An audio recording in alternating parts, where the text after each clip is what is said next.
এটা থাকতে 6 piece mutton 3 piece আলু 3 জন পরিমাণ হয়।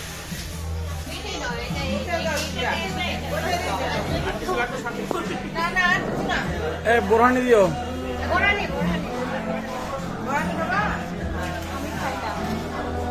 তোমরা বোরহানি খাবে না?